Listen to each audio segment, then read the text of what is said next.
assunto é direitos humanos, Flávia Piovesan aparece como uma referência, uma voz a ser ouvida. Procuradora do Estado desde 1991, coordenou o Grupo de Direitos Humanos da Procuradoria entre 1996 e 2000. Flávia começou sua carreira acadêmica na PUC São Paulo, onde fez mestrado e doutorado e hoje leciona Direitos Humanos e Direito Constitucional. Integra vários movimentos de direitos humanos e direito das mulheres no Brasil e em várias partes do mundo. Flávia é conhecida por sua coerência e combatividade. E é isso que ela mostra nessa entrevista para Argumento, a advocacia pública em ação. Flávia, é um prazer ter você aqui no programa Argumento para a gente conversar um pouco sobre direitos humanos e sobre a atuação do advogado público, particularmente do procurador do Estado, do procurador aqui do Estado de São Paulo, na defesa do Estado, no caso, na proposição de ações em favor do Estado e na questão dos direitos humanos. Você é procuradora aqui em São Paulo desde 1991 e já teve uma atuação específica nessa área de direitos humanos. Você acha que hoje os operadores do direito já têm domínio, conhecimento, um bom manejo dos instrumentos internacionais de direitos humanos no Brasil? E o outro tema é com relação exatamente à atuação do procurador do Estado e a questão dos direitos humanos, né? Você mesmo reportou aqui para nós que num período aí de 6 anos houve a possibilidade da Procuradoria-Geral do Estado de São Paulo desenvolver um trabalho vasto de conhecimento, de discussão sobre esse tema tão rico, né? E esse trabalho meio que se perdeu, e isso não coincide exatamente, mas a gente poderia até dizer que tem uma relação com a criação da Defensoria Pública e a separação, vamos dizer assim, entre as atividades de Defensoria Pública e a Advocacia do Estado. Você acha que a Advocacia do Estado tem espaço para o trabalho de direitos humanos naqueles moldes mesmos que foram desenvolvidos nesse período que você... Eu agradeço, uma estimulante, excelente pergunta. Eu começo pela segunda pergunta. Eu entendo que sim, porque eu entendo que hoje há uma tríade indissociável: Estado de Direito, democracia e direitos humanos. Se ao longo de décadas a pauta de direitos humanos foi uma pauta contra o Estado, uma agenda contra o Estado, no Cone Sul, habitado por regimes ditatoriais, hoje não há como defender o Estado de Direito e a democracia, o regime democrático, sem o componente essencial dos direitos humanos. Portanto, eu creio que o Estado de São Paulo há de fortalecer essa dimensão, até porque há de honrar esta qualidade, de ser um Estado democrático de direito. Então, esse é o primeiro ponto. Penso que há, sim, ainda que nós tenhamos hoje a criação da Defensoria Pública, eu creio que há pautas de atuação a serem exploradas no campo de direitos humanos, a parte referente à educação, cursos de especialização que a nossa escola persiste, não é, realizando. Este ano eu tive a honra de ter estado lá dando uma palestra sobre desenvolvimento histórico de direitos humanos, e eu reputo uma iniciativa fundamental. E no campo da litigiosidade, eu me recordo, o setor que eu atuo hoje na Procuradoria, que é a Fazenda Autora, também nos idos aí do final de 90, quando o nosso grupo de trabalho de direitos humanos recebeu denúncia vinda de vários segmentos do movimento negro que estavam indignados com uma campanha publicitária discriminatória, que tinha o negro no seu centro, com o símbolo Eu Sou da Paz, e os dizeres eram: você é da paz, eles não. Vamos desarmar os bandidos e não os cidadãos de bem. Era na época da campanha com relação ao desarmamento. Exato. Então, aquele que passava e olhava a mensagem subliminar desta campanha era: o bandido é o negro. E com isso nós propusemos, tivemos essa iniciativa com a Procuradora do Estado, Regina, que era, à época, chefe da PJ 6, da Fazenda Autora. Eu tive a honra até de propor com ela, Grupo de Trabalho de Direitos Humanos, aliado à Fazenda Autora, esta ação civil pública, com o pedido de remoção desta propaganda, sob pena de fixação de multa diária, e que houvesse a condenação na obrigação de fazer uma contrapropaganda. Tivemos ganho de causa, houve a concessão até da liminar. premiadas, ganharam Exato. o prêmio Procurador do Estado em Juízo, que é um Exato. prêmio aqui da Procuradoria-Geral do Estado de São Paulo. Então foi uma ação exitosa que nos foi, na verdade, houve a provocação mediante esses segmentos do movimento negro. Um outro caso da nossa sessão, que foi uma ação civil pública proposta pelo procurador Marcelo Bonito, sobre direitos sexuais e reprodutivos de mulheres, direito à saúde, quando um laboratório, uma indústria, despejou no mercado pílulas feitas com farinha e várias mulheres acabaram engravidando de forma indesejada, ainda que tomassem as pílulas anticoncepcionais. O Estado de São Paulo também propôs uma ação civil pública e foi vencedor. Hoje, as ações civis públicas que nós temos no nosso setor têm como centro o tema da improbidade administrativa, que eu reputo também essencial. Lógico. Então, casos de superfaturamento, licitações fraudulentas, são ações mais complexas, que por vezes levam anos até que se forme o processo de conhecimento para a citação de todos os réus, mas é uma ação fundamental, uma atuação essencial do Estado de São Paulo. Agora, seria interessante, no campo estratégico, detectar, identificar pautas para uma atuação do Estado nessa área. Eu creio que há espaço e poderiam essas pautas advir da sociedade civil, porque na época havia o grupo com essa interlocução. Então, eu creio que o grupo de trabalho de direitos humanos era agente facilitador. Então, nele desembocavam essas demandas e aí nós fazíamos o direcionamento. Mas, ainda que nós não tenhamos esse agente facilitador, eu penso que é um desafio que merece ser assumido.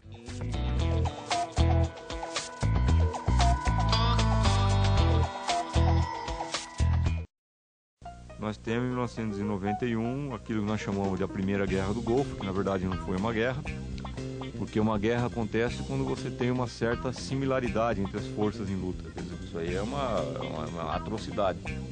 Então o que houve foi um ataque internacional contra o Iraque. O pretexto para a realização do ataque foi o fato de que o Iraque havia invadido o Kuwait, o país vizinho do Iraque. Mas, na verdade, do que se tratava era o seguinte: os Estados Unidos, que não estavam contentes com a situação da existência da OPEP e a existência de um organismo internacional que fixava os preços do petróleo, os Estados Unidos queriam intervir diretamente na fixação dos preços do petróleo. Então, eles invadiram o Iraque, que é o segundo maior produtor de petróleo do mundo, controlaram o Kuwait, que é o terceiro produtor de petróleo do mundo, e os Estados Unidos já eram auxiliados pela Arábia Saudita, que é o primeiro produtor de petróleo do mundo. Então, quer dizer, já o primeiro ataque em 1991 foi um resultado do interesse dos Estados Unidos em controlar diretamente as reservas de petróleo.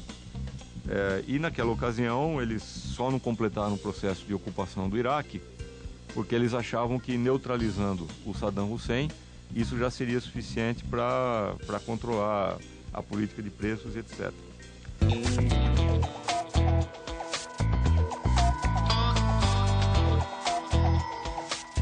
Flávia, só para um esclarecimento assim, para quem está nos assistindo, então quer dizer que a advocacia pública, o procurador do Estado, ele também propõe ações civis públicas, ações de improbidade para reaver erário público que foi perdido, é isso? Exato. Então o Estado de São Paulo tem toda uma feição do Estado de São Paulo, que eu diria protagônica, que propõe ações em nome do interesse público sempre. Então, nesses casos em que há superfaturamento, em que há malversação de verba pública, essas ações são propostas com o objetivo de obter o ressarcimento e mais, porque a lei que trata dos atos de improbidade é uma lei que eu penso de forma bastante adequada, é muito severa, à luz da Constituição da sua principiologia. Quer dizer, a Constituição realmente sanciona de forma grave os atos de improbidade. Então, as sanções envolvem não só sanções administrativas, penais, mas perda ou suspensão de direitos políticos, a impossibilidade de celebrar convênios, acordos com o erário, com o Estado, dentre outras sanções. E também, não só o ressarcimento, mas a pena de multa civil que pode chegar a 10 vezes, 100 vezes o valor da condenação. Então, a lei tem um caráter repressivo e preventivo, a fim de pedagogicamente sanear e buscar uma ética na condução da coisa. E o Estado costuma ser bem sucedido nessas ações ou não, Flávia? Olha, olhando o Estado e também o Ministério Público, porque todas as ações que o Ministério Público propõe, as ações civis públicas, o Estado é intimado a ingressar no feito, seja como aliado ao autor, ou se abstém, em suma. São ações mais complexas, algumas com êxito, mas quando há, na minha experiência ao menos, quando há um número excessivo de corréus, aí não é simples, por exemplo, citá-los. Mas eu fiquei até consolada, porque por vezes tem essas dificuldades, porque a empresa não existe mais, então há uma série de subterfúgios, mas eu me lembro, quando foi aniversário da Lei de Ação Civil Pública, dos seus 25 anos, uma matéria com o Edson Milaré, do Ministério Público, ele dizendo que a primeira ação civil pública que ele propôs no campo ambiental, tendo como foco a lesão ao meio ambiente devastadora, no caso de Cubatão, ainda estava em fase de conhecimento, passados 20 anos. Porque realmente não é simples. Agora, eu creio que é uma potencialidade imensa de direitos difusos, coletivos serem preservados, mas há aí desafios com relação a uma cultura jurídica que é individualista. Então, a tutela dos direitos coletivos não é tão simples. E a questão dos operadores do direito e as normas internacionais?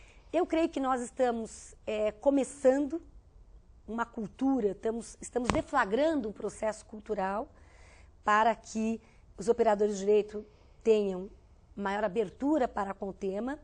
Eu realço um caso emblemático julgado pelo Supremo Tribunal Federal em dezembro de 2008, em sede do recurso extraordinário 466343. Porque a partir deste julgado de dezembro de 2008, o Supremo afasta uma jurisprudência consolidada há mais de 3 décadas, 30 anos, que parificava os tratados de direitos humanos e comerciais às leis ordinárias. Com este julgado paradigmático de final de 2008, o Supremo Tribunal Federal enterra esta jurisprudência de 30 anos e aí oscila, mas eu diria, por unanimidade defende que os tratados de direitos humanos têm um regime jurídico distinto dos tratados comerciais. A corrente vencedora defendeu que os tratados de direitos humanos têm hierarquia supralegal, mas infraconstitucional. Então nós teríamos uma pirâmide jurídica, no ápice a Constituição, os tratados de direitos humanos e as leis. A visão piramidal. E a visão trapézio, que é a que eu defendo, liderada pelo voto do ministro Sérgio Mello, que defende que no ápice estaria a Constituição e os tratados de direitos humanos, e depois as leis. Por que eu enfatizo esse julgado? Porque ele inaugura no Brasil o tema do controle da convencionalidade das leis. Seja a visão pirâmide, seja a visão trapézio, no mínimo os tratados estão acima das leis. Isso significa que para interpretá-las, nós temos que levar em consideração os parâmetros constitucionais, mas também internacionais. E não só dos tratados, mas da jurisprudência. E eu pude pesquisar a jurisprudência do Supremo pós-dezembro de 2008, até julho agora, e é impressionante o impacto desse julgado. O Supremo se torna cada vez mais aberto. Porque, Márcia, sendo franca com você, até um trabalho que eu pude apresentar na Alemanha, no Max Planck, no ano retrasado, em 2009, fazendo levantamento sobre esse assunto na América Latina, o tema era o diálogo entre cortes, corte interamericana e cortes latino-americanas. E meu estudo se pautou no Brasil e Argentina. Na Argentina, localizei mais de 40 acórdãos da Corte Suprema que aplicavam a Convenção Americana de Direitos Humanos e a jurisprudência da Corte. No Brasil, eu localizei, no STF, 79 acórdãos que mencionavam dispositivos da Convenção, mas somente 2 que incorporavam a jurisprudência da Corte. Fiquei preocupada, disse, bom, o diálogo com a Corte não está muito profícuo. E me deparei com 70 julgados em que o Supremo se baseava na jurisprudência da Corte Suprema norte-americana e 58 no qual se baseava na jurisprudência da Corte Constitucional alemã. Em terceiro lugar, 2 casos. Mas esse diagnóstico, que é de final de 2009, tem sido alterado. Então, respondendo à tua questão, porque eu realmente centro o meu foco nesse julgado, porque eu creio que ele inaugura um novo momento no Brasil, inaugura um novo momento na jurisprudência do Supremo, isso terá um efeito catalisador nas demais instâncias, Poder Judiciário, estudiosos do direito, operadores do direito e assim por diante. Então, acho que nós começamos um novo momento em dezembro de 2008. Então, ainda é cedo para... Mesmo com essa visão piramidal aí que você colocou, na verdade, com relação à questão da lei da anistia, o Supremo não acolheu a decisão da Corte Interamericana de Direitos Humanos. Eu queria que você falasse um pouquinho sobre isso, Flávia. Eu acho preocupante a posição do Supremo com relação à matéria, com todo imenso respeito, por alguns argumentos. Primeiro, porque houve um desprezo total e absoluto à jurisprudência da Corte Interamericana de Direitos Humanos. A DPF, a Arguição de Descumprimento de Preceito Fundamental, foi julgada pelo Supremo em abril. E o Supremo entendeu que a Lei de Anistia de 79 era absolutamente compatível com a Constituição Federal de 88. Negou provimento à DPF. E mais, reescreveu a história brasileira, porque, por maioria de votos, entendeu que a lei de anistia advinha de um clamor social, em prol de uma anistia irrestrita, geral e tudo mais. O professor Paulo Sérgio Pinheiro, num artigo na Folha de São Paulo, no dia seguinte, eu creio que um argumento objetivo afasta essa visão, lembrando que a votação da lei de anistia apontou a um placar muito cindido. O Partido da Arena obteve vencedor, 207 votos, MDB, 201 votos. A diferença foi pouquíssima, ou seja, não havia tanto consenso. E o que nos deixa ainda mais preocupadas é a decisão que vem em novembro, no caso Gomes Lund contra o Brasil, pela Corte Interamericana, que a Corte, sendo coerente com a sua jurisprudência, invalida a lei de anistia, entendendo que ela é um ilícito internacional, porque denega justiça às vítimas e porque afasta o dever do Estado de investigar, processar, punir e reparar crimes contra a humanidade, como a tortura. E também a Corte Interamericana, na sua argumentação, faz uma crítica ao STF, entendendo que ele não realizou o controle da convencionalidade das leis. Por quê? Porque foi julgado em abril. No mínimo, a Convenção Americana deveria estar acima da lei de anistia, na visão majoritária do STF. E ela também foi desconsiderada. E aqui eu devo realçar o caso argentino, o caso chileno. A Corte Suprema de Justiça Argentina, num julgado de 2005, com base na jurisprudência da Corte Interamericana, invalidou a lei de obediência devida e ponto final. Os nossos vizinhos, Uruguai, Chile, com muito maior êxito, caminham pela justiça de transição. Então, eu acho constrangedora a posição brasileira, entendo delicada, vexatória, porque isso nos coloca ao lado do Estado que me parece não deve ser seguido, que é o Estado da Venezuela. O único Estado da OEA que tem descumprido de forma veemente decisões da Corte tem sido o Estado da Venezuela, que hoje viola os mais básicos direitos, independência judicial, liberdade de imprensa, dentre outros. É um Estado, desculpe o peso da palavra, pária no âmbito da OEA. Eu estive participando de uma reunião da OEA em fevereiro. As audiências públicas realizadas em face do Estado da Venezuela são feitas deveriam ser públicas, mas com as portas fechadas, sem a representação do Estado, que nem encaminha representantes. Caso dramático. E a sala ignora a Corte, ignora o sistema interamericano, e a sala de justiça, que é o ápice ali da Corte venezuelana, argumentou que uma sentença da Corte era inexecutável, inclusive recomendou à Venezuela que não mais reconhecesse a sua jurisdição. Isso foi em 2008. Então, o Brasil, com tantas ambições, não é, de ser um ator global, isso que eu ia te perguntar. Multilateralista... Você acha que esse posicionamento do Brasil de não acolher a decisão da Corte pode ter reflexos para as ambições brasileiras de ingressar, por exemplo, no Conselho de Segurança da ONU? Eu entendo que sim. Eu entendo que nos coloca numa situação bastante delicada. No fundo, uma decisão internacional está sendo desprezada. Isso viola a ideia de Estado de Direito.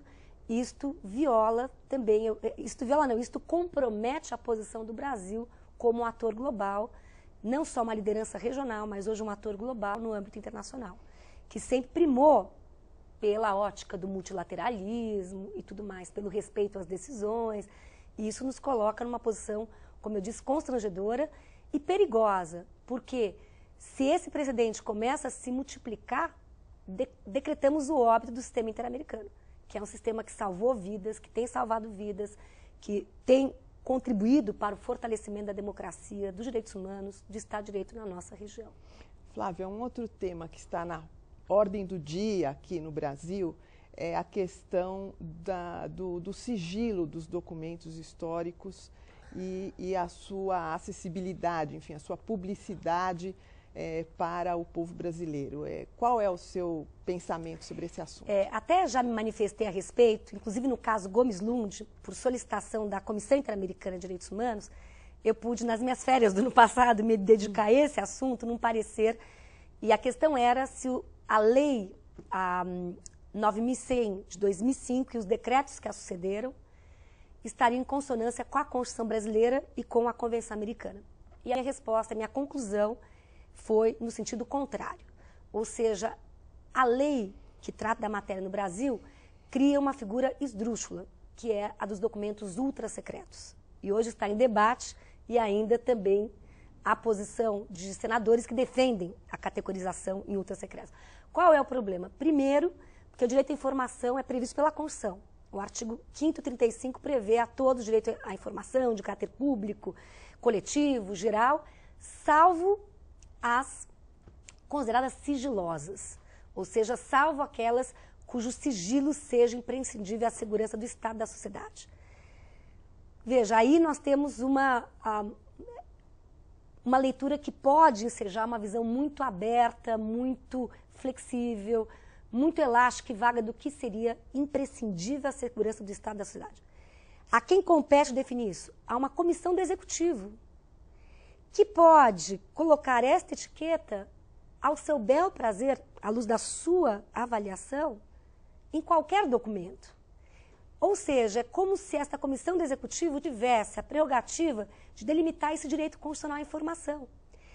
E eu entendo que isso viola a Constituição, viola o princípio da transparência, da publicidade, a opacidade é contrária ao regime democrático, e viola o princípio da proporcionalidade, porque o direito à informação poderia, em tese, ter reduzido seu alcance com base nessa leitura de documentos que são catalogados e classificados subjetivamente por essa comissão do Executivo como ultra-secretos, que poderão ficar em sigilo por 30 anos, renováveis por mais 30, ou até em eterno sigilo. Um absurdo completo. Eu reputo um absurdo e honro aqui a presidenta da Argentina, que em janeiro do ano passado expediu um decreto determinando a abertura total dos arquivos, louvando o direito à memória, à verdade e à justiça, até como condição ao direito à justiça, o acesso às informações, e o decreto escreve que essa política do sigilo e do segredo era uma política que buscava acobertar o terrorismo de Estado e que não encontra respaldo numa sociedade democrática. Então, eu pude escrever até um artigo que saiu no jornal Globo há 2 semanas sobre esse assunto, entendendo, quer dizer, o sigilo, esta política só seria sustentável se houvesse um imprescindível interesse público. Só que o imprescindível interesse público é pela abertura dos arquivos e não pela política do segredo. Então, eu realmente creio que é inconstitucional, que viola a Convenção Americana e que é uma política indefensável, moralmente inaceitável num regime democrático que seguir pelo princípio da transparência, da publicidade, pelo direito à verdade, dentre outros. Flávia, foi um prazer receber você aqui. Tenho certeza que todos que assistiram ao programa tiveram uma magistral aula de direitos e de direitos humanos.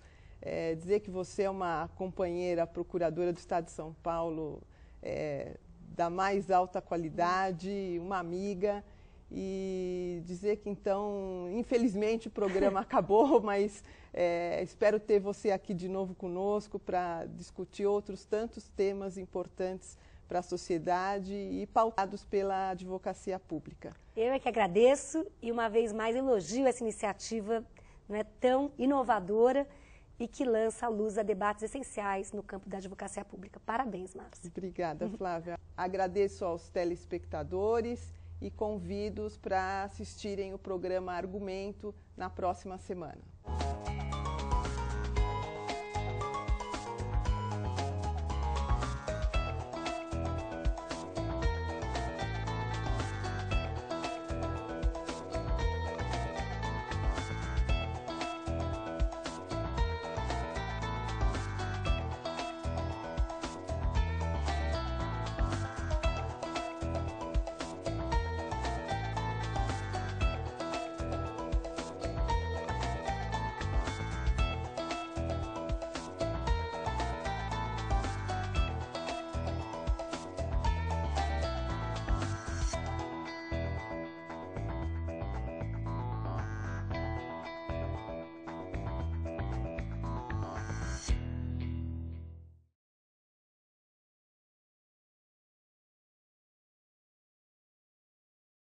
Nós temos em 1991 aquilo que nós chamamos de a Primeira Guerra do Golfo, que na verdade não foi uma guerra, porque uma guerra acontece quando você tem uma certa similaridade entre as forças em luta. Quer dizer, isso aí é uma atrocidade. Então o que houve foi um ataque internacional contra o Iraque. O pretexto para a realização do ataque foi o fato de que o Iraque havia invadido o Kuwait, o país vizinho do Iraque. Mas, na verdade, do que se tratava era o seguinte: os Estados Unidos, que não estavam contentes com a situação